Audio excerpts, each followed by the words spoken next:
racks, don't give no fuck. Count these racks, don't give no fuck. Count these racks, don't give no fuck. Back on home turf. It's good to be back. We got back in hamstrings today.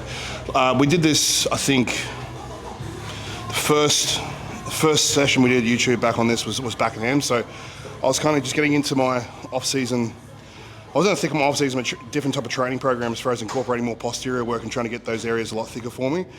So I was training more of a time limit. I was recording my sessions, trying to keep the intensity up and increase my fitness. Now I'm getting stronger. My weights have really increased. I'll take a bit more time between sets, and I've refined the program a little bit as well to kind of cater to fatigue through my lower back and things like that as well. So I'm going to straight hard out, heavy duty, deadlifting, rowing, back, posterior session today. So the more I say it, the more I psych myself out. So before I keep talking, we'll get into it.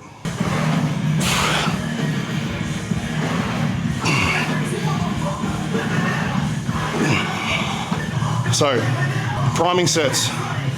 What I do here, second last set before I actually hit my max set. I don't think there's any point kind of coming in and hitting 10 to 12 reps when I'm trying to max out on. So I give myself like a neurostimulus. I'll get a heavy weight. In this case, as the weight gets lighter, the weight gets heavier because the counterbalance on the pull-up machine. And I'll gauge myself about 2 to 4 reps, nice and slow, so I can feel a heavy weight, but I'm not gonna fatigue myself. If I won't hit 12 reps, then it's gonna discount myself for my actual max set, what I wanna beat in my logbook. So it kind of primes me out, gets everything kind of really driving through. I'm switched on now, and I'll take my adequate rest and hit my max set.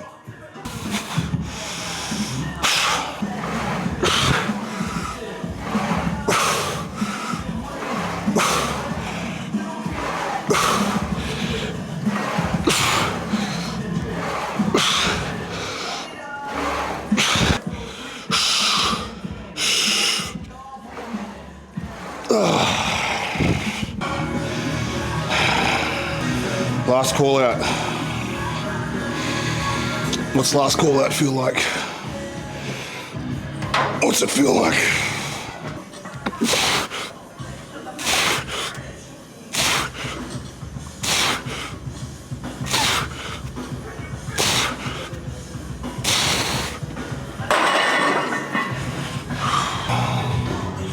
These 15s.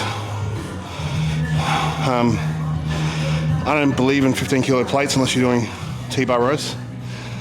The reason why I do the 15s is because when I use the short handle, the V handle, a lot of people don't like it.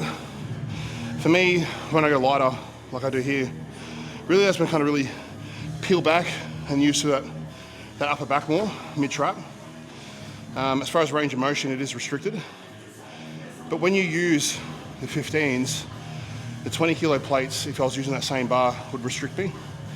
So it allows me to stretch further down and bring it further back. So 10s are also a great option as well. Where your thumbs go is where you're gonna hit. So if I'm hitting through here, it's gonna be in through a lower trap. If I'm hitting through here, it's gonna be lower lat. If I'm coming out here like a pull down or in that angle, I'm hitting the upper back. So good rule of thumb there, where the thumbs actually go, is where you're gonna be working your back. So the priming set, I still gear it up like I'm training just as a max set because it is close to my max set. 2 to 3 reps, 4 reps maybe, nice and slow. Just get my brain right, but I'm not fatigued too much because I've done some pull downs, some heavy rows, so I don't fatigue myself too much for the max set on this. So about 2 to 3 reps.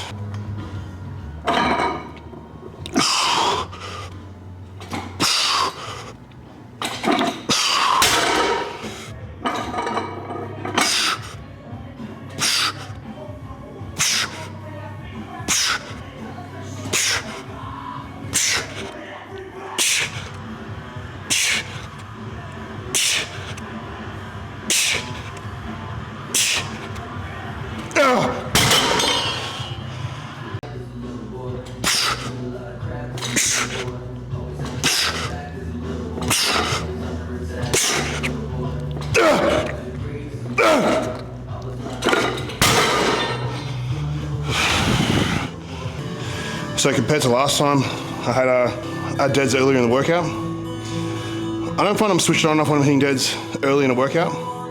I am prone to injury, and I think when you're prone to injury, you've had a lot of injuries in the past from your dickhead, you tend to think about those injuries a lot as well. So I really want to eliminate that thought process as much as I can, so I feel more confident. So hitting the rows that I'm doing now and the pull downs, my back's fully activated, my traps are on, erector's on, everything's firing. Yeah, I'll be a little bit weaker, but able to connect better. So now, just take it off the lower back a little bit instead of going straight into my deads.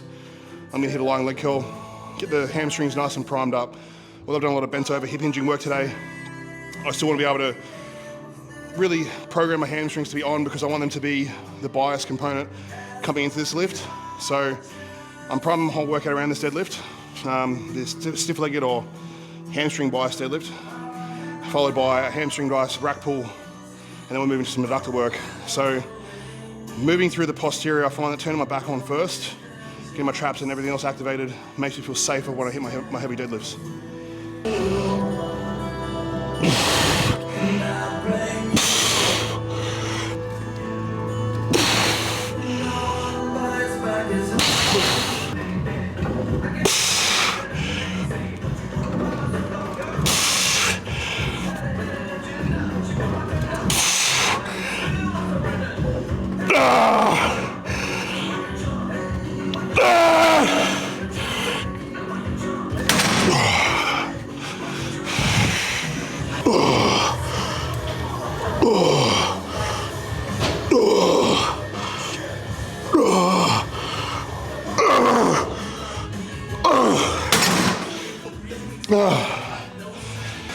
This movement scares me.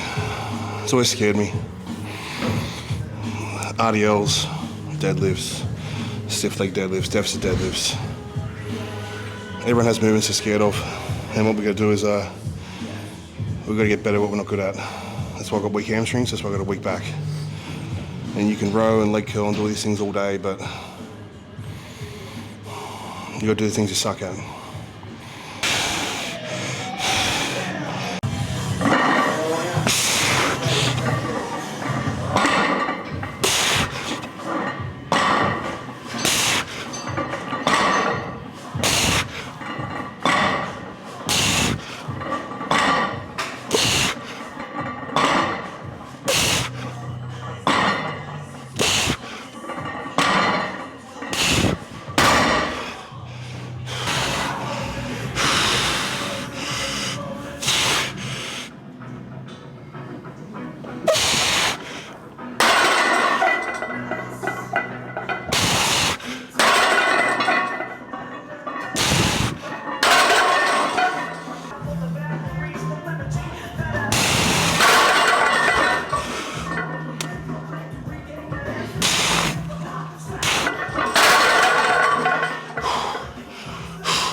Reps.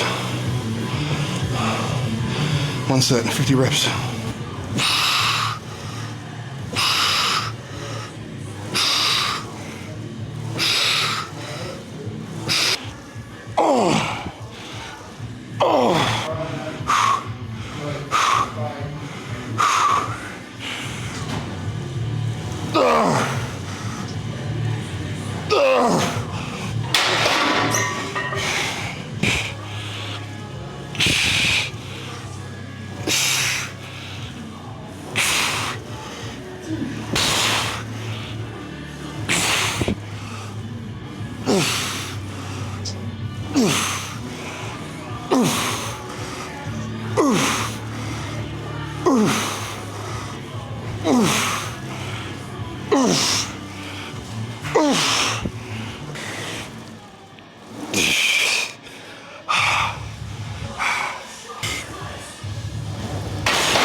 Yeah, so trained well today, really well. It's good to catch up with Liv.